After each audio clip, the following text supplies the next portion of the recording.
Сәлеметсіздер ме балалар? Жақсы отырыңдар. Сабақта кім жоқ? Бүгін бізде сабақта жігер ерлана мен бағдәулет сидан себепті болып келе алмай қалды. Жақсы. Көңіл-күйлері қалай? Жақсы. Біз бүгін көңіл-күйімізді жақсарту үшін бір ойын ойнайық. Ойынымыздың мақсаты мынандай. Мен түстердің аты жазылған қағаздар көрсетемін, бірақ сендер атына қарамаңдар, түстердің өзіне қараңдар, жарай ма? Иә. Қандай түс? Қара. Бұл қандай түс? Көк. Қандай? Күлгін. Бұл қандай түс? Қызыл. Қызыл. Жасыл. Және соңғысы? Күлгін. Жарайсыңдар? Жақсы, сабағымызды бастамас бұрын біз смарт бейджик арқылы топқа бөлініп алайық, иә? Келіп бейджиктен алсаңдар болады.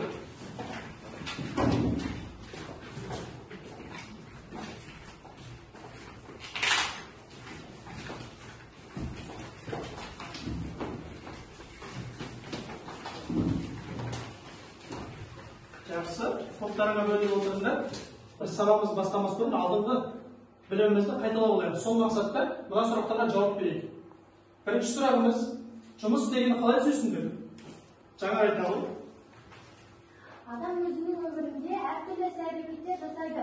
Ойланады, қозғалады, ал қозғалыс болмаса жұмыс жасалмайды. Жақсы, жарайсың жаңа отыра алайық. Бағалау ретінде.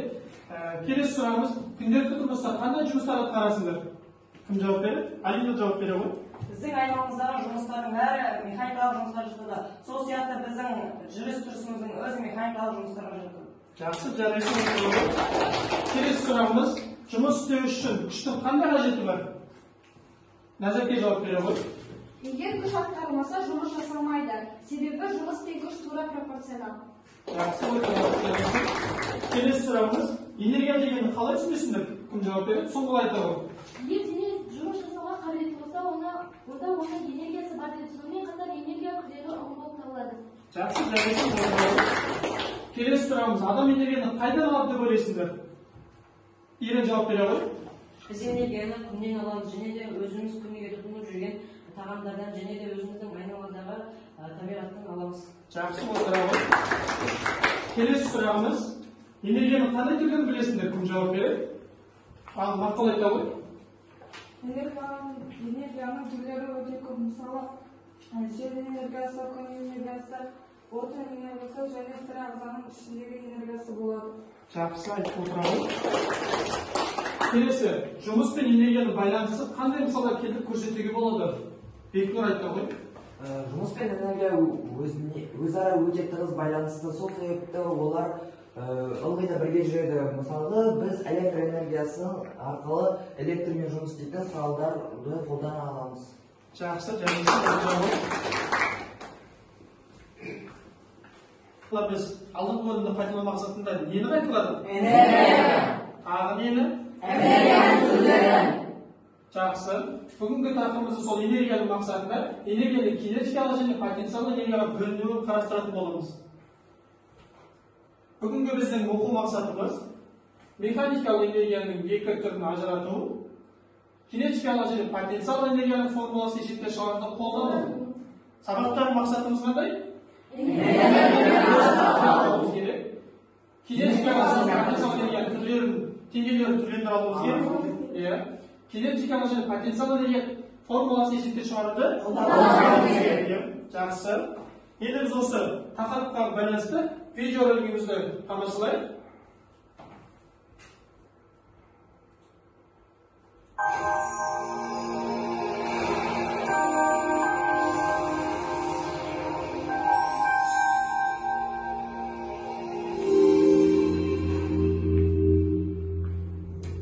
Армысыздар. Бүгінгі сабағымыздың тақырыбы потенциалдық және кинетикалық энергия. Энергия материя қозғалысының әртүрлі формасының жалпы өлшеуіші. Материя қозғалысының әртүрлі формалары бір-біріне айналып түрленіп отырады. Энергияның екі түрі бар: кинетикалық және потенциалдық. Потенциалдық энергия деп әртүрлі денелердің немесе бір дене бөліктерінің өзара орналасуы бойынша анықталатын энергияны. Кинетикалық энергия деп денелердің қозғалу салдарынан туындайтын энергия айтады. Мысалы, жаңбыр тамшысы жер бетіне түскен кезде 700 мега. Жақсы балалар, видеоны түсінікті болған шығар деп ойлаймын. Біз енді осы тақырып бойынша формулаларды танысатын боламыз, формулалармен. Біздің бүгінгі өткен тақырыбымыз бойынша кинетикалық және потенциалдық энергияның формулалары. Мына формулада сіздер немен танысыңдар? Массамен жылдамдық, иә. Масса мен жылдамдықтың көбейтіндісінің квадраты кинетикалық энергияның формуласын береді екен.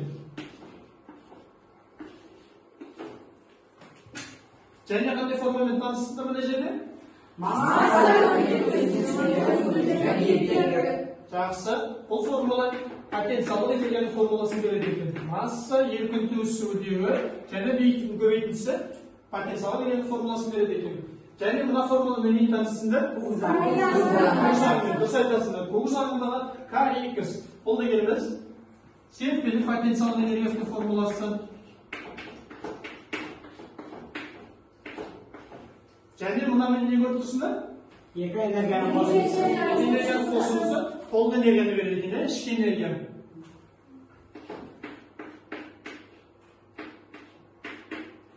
Кинетикалық энергия мен потенциалдық энергияның қосындысы толық энергияны береді екен.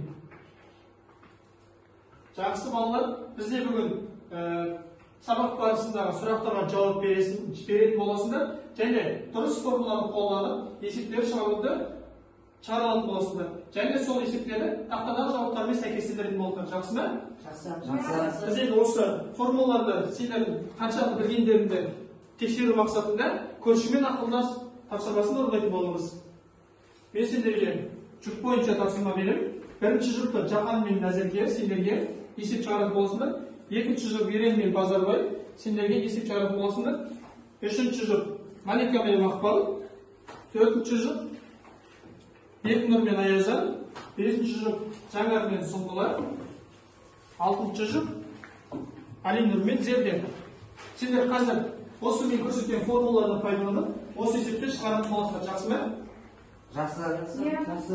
Бүгін дәптеріңе бүгінгі күнді жазып, міндетті түрде есепті дәптерге жазыңдар.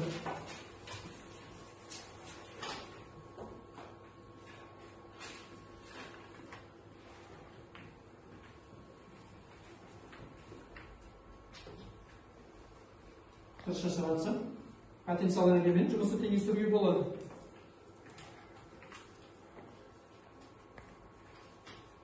Дұрыс, формула қолданып жатсам. Дұрыс, кинетикалық формуламен шығар.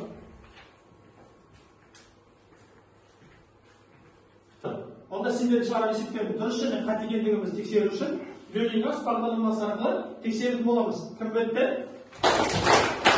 Жақсы, бірінші жүк өздерінің жауаптарын айтсыңдар. Біз есепті потенциалдық энергияның формуласы арқылы шығардық. Жауабы 35 джоуль. Жақсы, тексереміз. Жарайсыңдар, жауаптарыңызды. Екінші жүк өз жауаптарын айтсыңдар. Біз бұл есепті шығару барысында потенциалды формула мен кинетика формуланы теңестіріп, сол арқылы жылдамдықты таптық. Жауаптарың? 8,9 шықты. Жақсы, тексереміз. Жарайсыңдар, дұрыс. Біз бұл есепті потенциалды энергияның формуласымен энергияны таптық. Оның жауабы 210 жол. 210 жол. Бешінші жүк жарайсыңдар. Төртінші жүк өз жауаптарын айтсыңдар. Біз бұл есепті шығару барысында кинетикалық энергияның формуласын қолдандық. Біздің есебіміздің жауабы 243 джоуль. 243 джоуль. Жарайсыңдар, қазір тексерем. Жарайсыңдар, бесінші жүк. Біз бұл есепті серпкенің потенциалдық энергиясының формуласын таптық. Жауабы 0,468 джоуль. Жарайсың, тексеріп жатыр. Дұрыс екен, жарайсыңдар. Келесі 6-шы жүгіміз. Біз потенциалдық энергияның формуласын пайдаланып, осы есептің жауабын таптық. Жауабы 2 метр. Қазір тексеремін. Жарайсыңдар, жауаптарын тексеріп. Жарайсыңдар балалар. Сендер есептерді дұрыс шыққандығын дәлелдедік. Және бұл жерде Зия мен Ерданның жұбының есептері шықпайлаған қарап тұрсыңдар. Ол есептерді келесі сабақта міндетті түрде шығартатын боламыз. Біз келесі қадамға көшейік. Біздің келесі қадамымыз тәжірибе жасау. тәжірибелесу барысында біз 3 топқа бөлдіңіз. Бірінші, екінші, үшінші топқа. Мен бірінші топқа массалары 3 түрлі дене беремін және науа беремін. Осыдан топ болып 3 түрлі денемен науаны жүргізу арқылы кинетикалық энергияның формуласын қорытып шығаратын боласыздар. Екінші топ сендерге бірде 3 дене беремін және науа беремін. Сендер осыны пайдаланып, потенциалдық энергияның формуласын қорытып шығаратын боласыңдар. Үшінші топ сендерге серіппен жүк және метр береміз. Осыны пайдаланып, серіппенің потенциалдық энергияның формуласымен есеп шығаратын боласыңдар. Неге қаласыңдар? Оның биіктігі әртүрлі болған соң, оның қашықтығы әртүрлі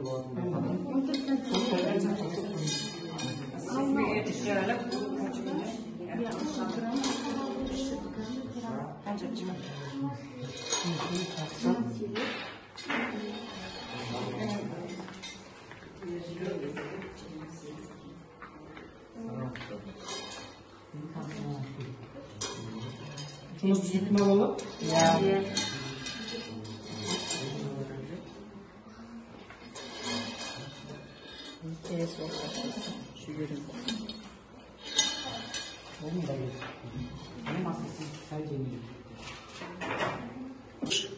Жақсы балалар, тәжірибені аяқтаған болсыңдар, белгі берсеңдер, жарайсыңдар. Ендеше біз бірінші топтан бастап тақтаға шығарып қойайық.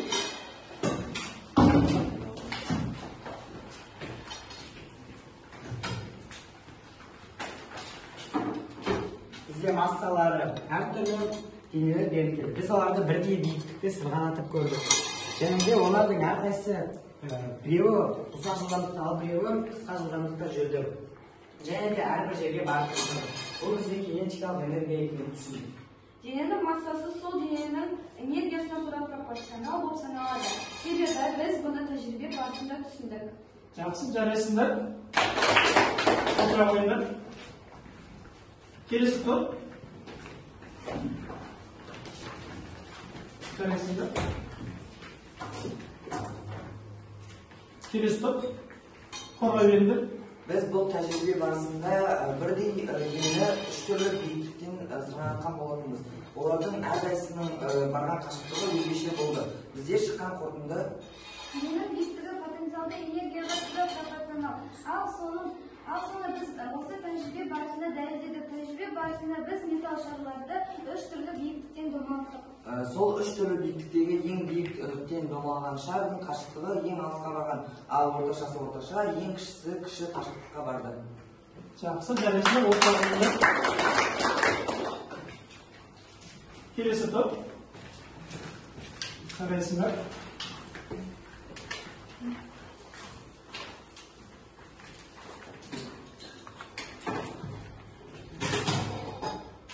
Келесі топ. Тәжірибелерді бастай беріңдер. Біз серіппемен жүкті пайдаланып, ұңғызана арқылы серіппенің қатаңдығын анықтадық.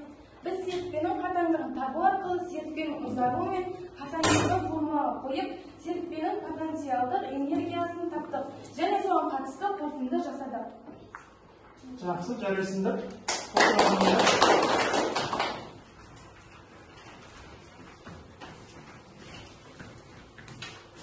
Жарайсыңдар. Біздің бүгінгі тақырыбымыз кинетикалық және потенциалдық энергия. Біз бүгінгі тақырып бойынша жұмыс жасадық, топтық жұмыс жасадық және жеке жұмыс жасадық. Біздің бүгінгі тақырыбымызды ашу үшін тәжірибе жасадық және есептер шығардық. Есептер арқылы формуланы қалай есептеу керек екенін білдік және тәжірибе арқылы формуланың қайдан шыққанын білдік. Және бүгінгі сабаққа белсене қатысқаны үшін Жақан және Бәзеке сендерге 8 балл, Ерен саған 7 балл, Алика мен Бекнұр сендерге 8 балл, Сұңғыла мен Алина сендерге 7 балл, Зерде саған 8 балл. Енді бүгінгі алған әсерлерімді маған кері байланыс ретінде мына үш құрбаны қолданып процент тақтасы арқылы QR кодпен жазып жіберсеңдер, өздері кері байланыс ретінде. Келіп тұрып QR жасаңдар.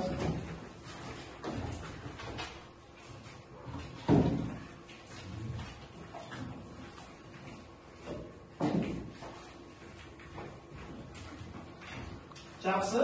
Енді сендердің жазған кері байланыстары енді патент тақтасында шығып тұратын болады.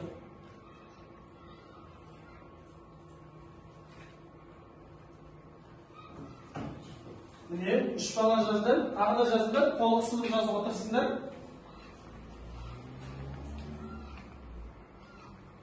Жарайсыңдар, міне 7 бала болды.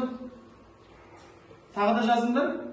Өздерінің бүгін алған сабақтан әсерлерінде нені білдіңдер, нені білгілерің келді, нені білмей қалдыңдар. Келесі сабақта нені қайталайын, сол сияқты өздерінің кері байланыстарды шеге жазып отырсыңдар. Бізде 100% жауап алынды, және осыны мен сабақтан соң қарап, сендермен қандай байланыс жасаулар екенін қарайтын боламын. Енді осы сабақтың соңында сендерге үй жұмысы берейін. 159 беттегі сұрақтарға жауап беріп, есептерді шығарып келдіңдер. Жақсы ма? Жақсы. Сау болыңдар.